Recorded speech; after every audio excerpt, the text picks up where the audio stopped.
کھانے کے لیے چنے جو ہوتے ہیں نا، خشک چنے، آپ کے پاس خشک چنے ہونے چاہیے، آپ کے پاس پانی ہونا چاہیے، آپ کے پاس کیک جو ملتے ہیں وہ ہونے چاہیے، اور کم سے کم 3 سے 4 کولڈ ڈرنکس، اچار لازمی ساتھ لے کے آئیے گا، کیونکہ راستے میں بہت زیادہ الٹیاں آتی ہیں، طبیعت بہت زیادہ خراب ہوتی ہے۔ وہ آپ کو کئی دفعہ پہاڑی کے اوپر بٹھا دیتے ہیں، وہاں پہ بہت زیادہ سردی ہوتی ہے، آپ کو سردی بھی لگ سکتی ہے، اس لیے آپ کے پاس ایک عدد جیکٹ یا اپر ہونا چاہیے۔ اور پھر آپ نے وہاں سے جب ہم نے سفر سٹارٹ کیا، اب میں آپ کو اپنی بات بتاتا ہوں۔ وہاں سے اس ہوٹل سے ہم نکلے رات کو تقریباً 8 بجے، ایک کیری ڈبہ آیا، انہوں نے ہمیں اس کیری ڈبے میں بٹھایا۔ وہ کیری ڈبہ ہمیں ایک سٹاپ پر لے گیا، اس نے ہمیں ایک بس کے اندر بٹھایا۔ ان بس والوں نے ہمیں جو بس کا بیک سائڈ ہوتی ہے نا، جو ڈیوو بسیں ہوتی ہیں، ان کی جو بیک سیٹیں ہوتی ہیں، ان کے پیچھے بھی ایک جگہ انہوں نے بنائی ہوتی ہے، جنہوں نے یہ اسمگلنگ وغیرہ کرنی ہوتی ہے انہیں پتہ ہوتا ہے۔ اس بس میں انہوں نے ہمیں بٹھا دیا۔ اس بس میں بٹھانے کے بعد ہمیں وہ لے گئے، وہاں سے ہم نے سفر سٹارٹ کیا، بس میں بیٹھے، انہوں نے وہاں پہ پیچھے بٹھایا 2 بندے، ایک بس میں تھے 2 بندے، ایک بس میں تھے پھر 2 بندے ایک بس میں تھے، جو پہلے بھی بیٹھے ہوئے تھے، ہمیں 3 بسوں میں بٹھایا۔ تو اوپر ہمارے سامان رکھ دیا گیا، ایسا سامان کہ جو نیچے نہ آ سکے، ہم نیچے بیٹھے ہوئے تھے، کیونکہ اوپر پہلے ایک وہ پھٹا سا رکھتے ہیں، ایک لکڑی کا ٹکڑا ہوتا ہے وہ رکھتے ہیں، اس کے اوپر وہ سامان رکھ دیتے ہیں، تاکہ کیونکہ آگے چیکنگ ہوتی ہے، نیوی والے چیک کرتے ہیں، آرمی والے جو ہوتے ہیں وہ چیک کرتے ہیں، آرمی والے چیکنگ کرتے ہیں، تو انہیں صحیح پتہ نہیں چلتا کہ بندہ اندر ہے، یعنی پتہ تو خیر ہوتا ہی ہے، آرمی والے ہیں، پاکستانی آرمی ہیں، تو پاکستانی آرمی زندہ باد۔ خیر پھر وہاں سے تقریباً 1 دن کے بعد اگلی صبح اور اگلی شام کو تقریباً 7 بجے کا ٹائم تھا، 8 بجے ہم نے سفر کیا، پھر اگلی 7 بجے ہم اس ڈبے سے نکلے تھے۔ آپ خود حساب لگا لیں کتنا مشکل سفر ہوگا، اس کے اندر ہی ہم نے کھانا پینا جو بھی تھا اس کے اندر ہی، بہت مشکل ہوتا ہے۔ پانی اس سفر کے دوران کم سے کم پینا چاہیے اگر آپ کا ایسا سفر ہے، کیونکہ آپ کو اگر ضرورت پڑتی ہے واش روم میں جانے کی تو وہاں پہ آپ بالکل نہیں جا سکتے اگر آپ بس وغیرہ میں ہوں تو۔ پھر اس کے بعد جی ہم نے وہاں پہ پھر ایک گاڑی کے اندر بٹھایا گیا، ایک بس ایک گاؤں کے اندر گئی، وہاں سے ہمیں گاڑی میں بٹھایا گیا، وہ گاڑی تقریباً 40 سے 50 منٹ چلی تھی، ہمیں ایک گھر میں لے جایا گیا۔ وہ بہت بڑا گھر تھا، کھلا ہوا، اس کے اندر کمرہ صرف ایک تھا، باقی سائڈوں میں ساری دیواریں تھیں، ٹوٹل دیواریں بنی ہوئی تھی۔ انہوں نے وہاں سے ہمیں اس جگہ پہ پہنچایا، رات کو ہم وہاں پہ پہنچے، ہم نے ریسٹ کیا، پھر صبح جب ہم اٹھے ہم نے منہ شو دھویا، کھانا پینا کھایا صحیح، تو جو سامان تھا کچھ ہمارے پاس تھا اور کچھ وہاں پہ انہوں نے اندر ہی دکان بنائی ہوئی تھی، وہاں سے ہم نے خریدا۔ وہ سامان خریدنے کے بعد ہم گئے، تقریباً 2-4 دن ہمیں انہوں نے وہاں پہ رکھا، پھر اس کے بعد انہوں نے ہمیں آگے نکالا، پیدل گلیوں میں سے نکالتے وہ ایک پہاڑی کی طرف لے گئے ہمیں، اس پہاڑی کو کراس کیا ہم نے، پہاڑی کو کراس کرنے کے بعد ہم پہنچے ایک اور جگہ پہ، وہاں پہ آگے ہمیں گاڑی میں بٹھایا گیا، گاڑی کا تھوڑا سا سفر کیا تو پھر انہیں ایک کال آئی تھی اس ایجنٹ کو ہمارے کو کہ کوئی پرابلم ہے، اب ہمیں تو ان کی زبان آتی نہیں تھی، تو لیکن اس کے ریئیکشن سے، چہرے کے ریئیکشن سے پتہ چل گیا تھا کہ کوئی مسئلہ بن گیا۔ انہوں نے ہمیں ایک پہاڑی کے اندر اتار دیا، وہ کافی زیادہ گہرائی میں پہاڑی تھی، اس نے بولا کہ یہاں پہ نیچے اتر جاؤ، نیچے چلے جاؤ۔ اب ہم نیچے جا رہے تھے، جاتے جاتے ایک بندہ وہاں پہ ہمیں ملا، اس نے بولا کہ آ جاؤ ادھر میرے ساتھ آؤ۔ ہم نے کہا بھائی یہ تو پتہ نہیں اس کا بندہ ہے یا نہیں ہے، تو پھر اس نے ہمیں کال کی، اس نے بولا کہ وہ جدھر کہہ رہا ہے اس کے ساتھ جاؤ۔ وہ ہمیں ایک پہاڑی کے اندر لے گیا، وہ پہاڑی ایسی تھی کہ اس کے اندر ایک چھوٹی سی غار سی بنی ہوئی تھی، وہاں پہ اس نے ہمیں بٹھا دیا، رات ہم نے وہاں پہ نکالی۔ اتنی ٹھنڈ تھی کہ ہم نے ہر جگہ سے جو ہے نا جو سامان تھا ہمارے پاس، ہم نے وہ اس کے آگے رکھ کے اس کے اندر ہم بیٹھے ہوئے تھے، ہم نے وہاں پہ کمبل لیے ہوئے، جو چادریں وغیرہ اس نے ہمیں دی تھی وہ بھی لیے ہوئے تھے، پھر بھی ہمیں بہت زیادہ ٹھنڈ لگ رہی تھی۔ پھر اس کے بعد اگلے دن وہ آئے دن ٹائم، اس نے ہمیں وہاں سے نکالا، وہاں سے نکالنے کے بعد اس نے پھر ہمیں گاڑی میں بٹھایا، گاڑی میں بٹھا کے ہمیں پتہ ہی نہیں چلا، اس نے 1 گھنٹے کے اندر ہمیں ایران کے اندر بھیج دیا تھا، یعنی کہ اس نے بارڈر کراس کروا دیا تھا. بارڈر کے جو ایران کا اور پاکستان کا بارڈر ہے اس کے کئی حصے ہیں، تو اس نے ہمیں وہ بارڈر کراس کروا دیا تھا. بس ہمیں پتہ تب چلا تھا کہ اب ہم ایران میں انٹر ہو رہے ہیں، کیونکہ سامنے ایک بڑی سی جالی لگی ہوئی تھی. اس جالی کے نیچے سے ایسے انہوں نے ایک جگہ بنائی ہوئی تھی، وہاں سے گاڑی گزارتے تھے. وہ اس نے وہاں سے ہمیں گزارا. پاکستانی آرمی کے نوجوان ہمیں دیکھ رہے تھے کہ ہم لوگ جا رہے ہیں، تو وہ انہوں نے ہمیں خیر کہا کچھ بھی نہیں، روکنے کی کوشش انہوں نے کی، لیکن ہم تھے اتنی سپیڈ میں کہ ہم نکل آئے. وہ انہوں نے جب دیکھا تھا تو ہم ان سے بہت زیادہ دور تھے. پھر وہ جب ہم اس طرف آ گئے تو گاڑی اس طرف آرمی والوں کی نظر آ گئی تھی ہمیں بھی، انہوں نے ہمیں دیکھ لیا تھا، لیکن ہم ایران میں انٹر ہو چکے تھے، اب وہ کچھ کر نہیں سکتے تھے. وہاں سے وہ ہمیں لے گئے ایک اور جگہ پہ. وہاں پہ انہوں نے ہمیں ایک دن رکھا. وہاں سے وہ لٹیرے شروع ہو کے، یعنی کہ آپ کو لوٹنا انہوں نے شروع کر دیا. آپ سے پیسے وغیرہ لے لینے ہیں، یہ کر لینا وہ کر لینا. آپ کو پیسے چھپا کے آنے ہیں اپنے، جہاں جہاں آپ چھپا سکتے ہیں آپ وہاں پہ چھپائیں. آپ کے پاس ظاہری بات ہے بہت زیادہ، میرے سے زیادہ تو صحیح نہ آپ ہوں گے. آپ اپنے سامان کو سامنے رکھ لیں اور پیسے جتنے بھی ہیں وہ اپنے چھپا لیں. وہ کہتے ہیں جی چینج کروا لو، ہم آپ کو سم دیتے ہیں، یہ دیتے ہیں، وہ دیتے ہیں. ایسا کچھ بھی نہیں کرنا. ان کی جو سم ہے وہ ایک، جو آپ کے گروپ میں بندہ ہے وہ ایک بندہ سم لے لے، اسی سے سارے بندے فون کر لیں تو بہتر ہے. اگر آپ سارے سم لیتے ہیں تو مسئلہ بنتا ہے، کیونکہ آپ کے پاس پیسے ختم ہو جاتے ہیں. آپ کو کرنا یہ ہوتا ہے کہ آپ اگر سارے مل جائیں، اکٹھے ہو جائیں تو بہتر ہے آپ کے لیے. اگر آپ اکٹھے نہیں رہتے تو نقصان اٹھائیں گے آپ. اب ہم دو لڑکے جو تھے، وہ میرے ایجنٹ کا بھائی تھا اور میں تھا. ہم دونوں تو ظاہری بات ہے ایک شہر سے تعلق ہے ہمارا، سارا سفر ہم نے اکٹھے کیا تھا. اب میں نے سم لے لی تھی اور اس کو میں نے بولا تھا کہ تم سم رہنے دو، ایک ہی سم پہ گزارا کرتے ہیں، باقی آگے ہمیں جتنی پیسوں کی ضرورت پڑے گی تو آگے ہم استعمال کر لیں گے. ظاہری بات ہے وہ ایجنٹ کا بھائی تھا، اس کو اور زیادہ بہتر پتا تھا، کیونکہ ایجنٹوں کو پتہ ہوتا ہے. وہاں سے ہم نے تھوڑا سا سامان ان سے خریدا. ویسے ہم نے 1-2 ہزار روپے چینج کروائے تھے. ہم نے بولا ہمارے پاس یہی پیسے ہیں، ہمیں اور ضرورت نہیں ہے. انہوں نے ہمیں تھوڑا سا سامان دے دیا اس کا. اور وہاں پہ تمن چلتے ہیں، بہت زیادہ تمن مل جاتے ہیں. ایک سم انہوں نے ہمیں دی، 2,000 روپیہ انہوں نے ہمارے سے لیا.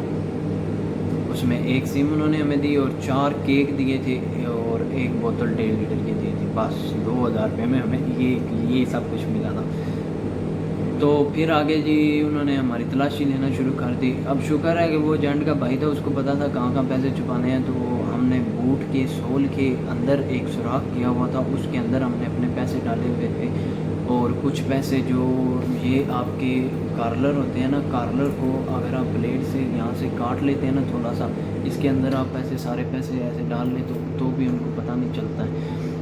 اور کف جو ہوتے ہیں، کف میں بھی آپ ڈال لیں. بیگ کی جو آپ پہنتے ہیں بیگ میں بھی آپ سراخ کر کے اس میں پیسے ڈال لیں، اپنے پیسوں کو سیو رکھیں. انہوں نے تلاشی کی، خیر ہمارے سے پیسے نہیں نکلے.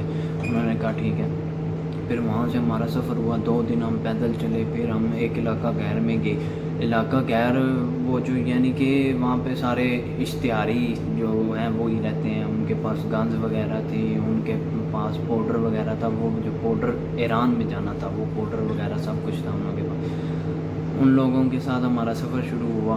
ان لوگوں نے تھوڑا تھوڑا جو ہے نا سامان اپنا اٹھایا اور ہمارے ساتھ وہ بھی نکل پڑے. وہاں سے انہوں نے ہمیں چلاتے 2 دن لگاتار ہم چلتے رہے. پہاڑیاں کراس کرو، یہ کرو وہ کرو. پانی وغیرہ ختم ہو گیا تھا ہمارے پاس. ہم نے وہاں سے پھر آگے جا کے ایک چشمہ سا ہمیں نظر آیا تھا اور چشمے سے ہم نے پانی لیا. اس چشمے کا پانی ہم نے پیا. وہاں پہ بہت زیادہ جانوروں نے بھی پیا ہوا ہوگا، ظاہری بات ہے، لیکن مجبوری میں کرنا پڑتا ہے. ویسے تو کون پیتا ہے یہ پانی. پھر اس کے بعد ہم وہاں پہ نہائے بھی تھے. سارے بہت خوش ہوئے. اس نے بتایا کہ اب تم لوگ سیف جگہ پہ ہو، اب یہاں سے آگے تم لوگوں نے ایک اور بندے کے پاس جانا ہے. وہیں ہم بیٹھ کے وہاں پہ پانی جانی پیا.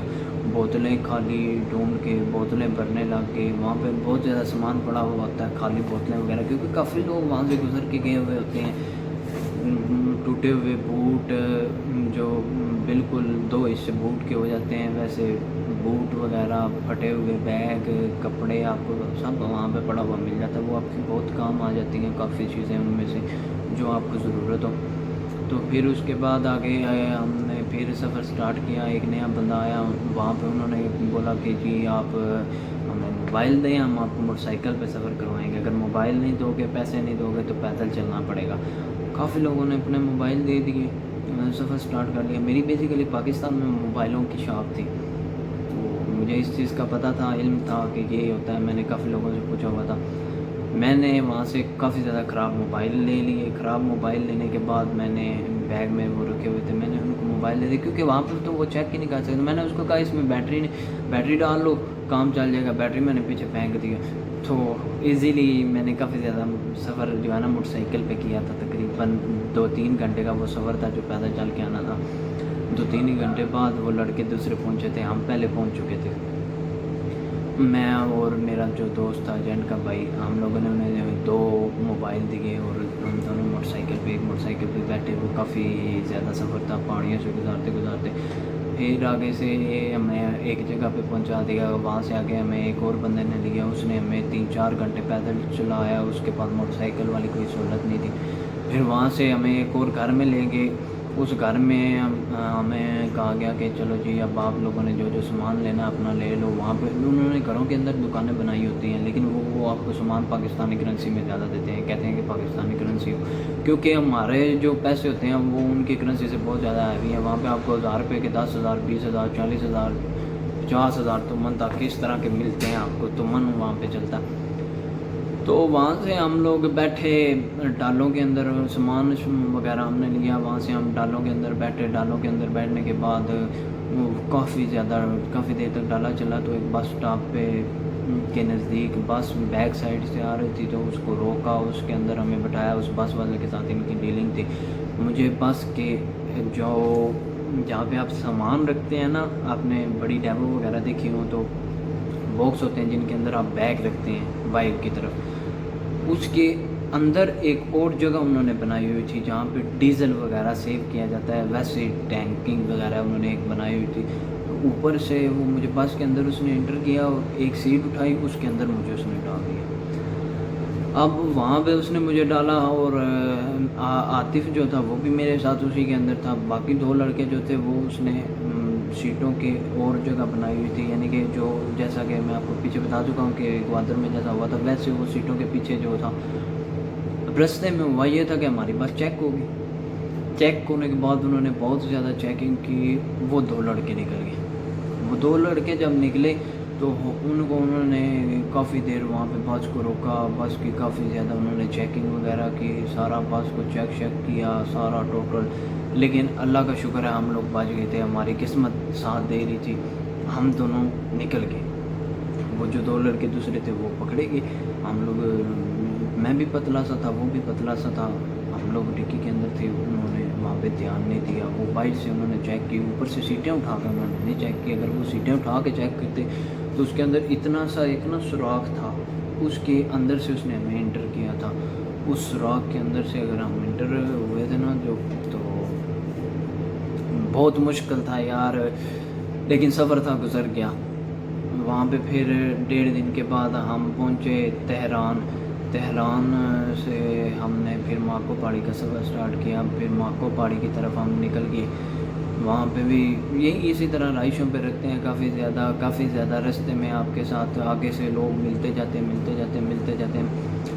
پھر وہاں سے ایک گھر کے اندر ہمیں سیو کیا گیا. اس گھر سے ہمیں ایک اور گاڑی میں بٹھایا گیا. وہاں پہ گاڑی کی جو ڈکیاں ہوتی ہیں اس کے اندر, گاڑی کی ڈکی کے اندر اس نے میرے بیسیکلی گھٹنے پہ لگی ہوئی تھی چوٹ بہت زیادہ, اور میرا اس میں سے خون بہت زیادہ نکلنے لگ گیا تھا, کیونکہ بس کی ڈکی کے اندر جو بس جب اسپیڈ بریکر سے گزرتی تھی نا تو اس کا وہ بس یوں ہلتی تھی نا تھوڑی سی, کیونکہ میں تو بالکل ٹائروں کے اوپر بیٹھا ہوا تھا تو تھوڑا سا پریشر لگتا تھا. تو میرا گھٹنا اوپر جو لوہا تھا اس کے اندر میں یوں اس میں نا یوں کر کے بیٹھا ہوا تھا, تو وہ میرا گھٹنا ساتھ لگتا رہتا تھا, اوپر ہاتھ لگتا تھا. زخم تھا, وہ زخم میرا خراب ہو گیا, میرا اس میں سے خون آنے لگ گیا. اس ایجنٹ کو میں نے بتایا کہ یار میرے ساتھ یہ مسئلہ ہے, تو مجھے تھوڑا سا سیف رکھنا, کیونکہ آگے جو ہے نا کم سے کم وہ 10 بندے بٹھاتے ہیں, کم سے کم 10 بندے آگے بٹھانے ہیں انہوں نے. ڈکی میں 2 بندے وہ بٹھاتے ہیں. تو میں نے اس کو بتایا, وہ ایجنٹ اچھا تھا, اس نے کہا چل کوئی نہیں ہے, خیر ہے کر لیتے ہیں. اس کو میں نے 500 روپیہ بھی دیا تھا، پاکستانی 500 روپیہ. اس نے مجھے ڈکی کے اندر بٹھا دیا. اب میں ڈکی کے اندر اکیلا تھا، تو وہاں سے 6 گاڑیاں ایٹ اے ٹائم نکلی تھی. 6 میں سے 3 گاڑیاں وہاں پہنچی تھی، باقی 3 پکڑی جا چکی تھی. 3 گاڑیاں پہنچ گئی تھی اور وہاں پہ ہم ماکو پہاڑی پر پہنچے. اس پہاڑی کا سفر رات کو وہاں پہ ساری عوام اکٹھی ہو رہی ہے، تقریباً 10-12 بجے کے قریب ہم وہاں پہ پہنچ گئے تھے. ساری عوام وہاں پہ اکٹھی ہوتی گئی، کوئی تقریباً 300-400 بندہ وہاں پہ اکٹھا ہوا. پھر جو ایجنٹ تھے انہوں نے ہمیں وہاں سے آگے، جو ایجنٹ ہمیں ملے تھے انہوں نے ہمیں سیپریٹ کیا. جو ایجنٹوں کے نام دیے، اس ایجنٹ کے نام کے تھرو ایک یعنی کہ ٹیگ ہوتا ہے آپ کا، ایک بیچ ہوتا ہے. آپ حاجی کے بندے ہیں، آپ جمیل کے بندے ہیں، آپ صدیق کے بندے ہیں، آپ نواز کے بندے ہیں، آپ فلاں کے بندے ہیں، فلاں کے. وہ اس طرح آپ کی پارٹیشن کرتے ہیں اور پھر وہ کاپی کے اوپر لکھ لیتے ہیں کیونکہ انہوں نے پیسے لینے ہوتے ہیں. پھر سب کو ملا کے وہ نکال لیتے ہیں آگے. وہاں سے وہ آپ کو نکالتے چلاتے تقریباً آپ کو ساری رات سفر کرنا پڑتا ہے. صبح جا کے آپ ترکی پہنچتے ہیں، ترکی کے اندر انٹر ہوتے ہیں آپ.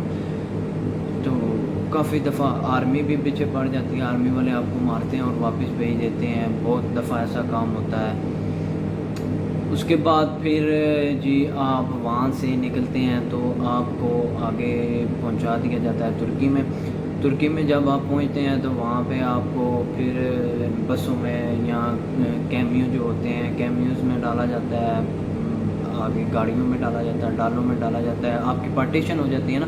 آپ کے ایجنٹ کی جو سیف وہ اس بندے کے ساتھ آپ کو بھیج دیا جاتا ہے. آپ کو کافی زیادہ سفر کرنا پڑتا ہے. بس ان کا ایک پوائنٹ ہوتا ہے، ایک لائٹ ہوتی ہے، وہ لائٹ جو ہے نا وہ اتنی تیز اس کی روشنی ہوتی ہے نا کہ وہ آپ کو بہت دور سے نظر آ رہی ہوتی ہے. وہ بیسیکلی جو ہے نا ترکی میں اگر آپ انٹر ہونے والے ہوتے ہیں نا تو وہاں پہ جو چوکیاں وغیرہ بنی ہوتی ہیں ان کے اوپر ایک ٹاور سا لگا ہوتا ہے. ٹاور کے اوپر وہ لائٹ لگی ہوتی ہے. آپ کو بس وہ کہتے ہیں وہ جو لائٹ ہے نا وہ ترکی ہے، وہ جو لائٹ ہے نا وہ ترکی ہے، وہ جو لائٹ ہے نا وہ ترکی ہے. آپ سفر کر کے تھک جاتے ہیں لیکن وہ لائٹ آپ کے نزدیک نہیں آتی ہے. وہ اتنی دور لائٹ ہوتی ہے لیکن اس کی پاور بہت زیادہ ہوتی ہے، وہ آپ کو نظر آتی رہتی ہے لائٹ. پھر وہاں پہ ہم پہنچے، وہاں سے انہوں نے ہمیں سیف پہ پہنچایا. سیف پہ پہنچانے کے بعد آگے کا سفر سٹارٹ ہو گیا.